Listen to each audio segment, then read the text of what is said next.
Okay, hello guys. Naglalagay na pala ako dito. Sorry na kayo natin.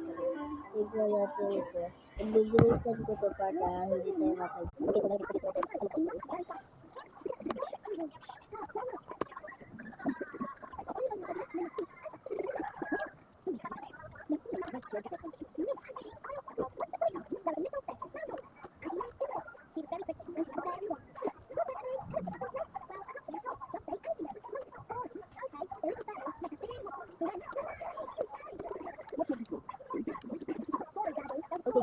Okay guys, mag-anak pa ako full motornet na kulang.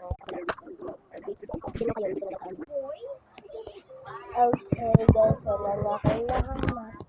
Kaya nga, sasaraduhin na lang natin. Sasaraduhin.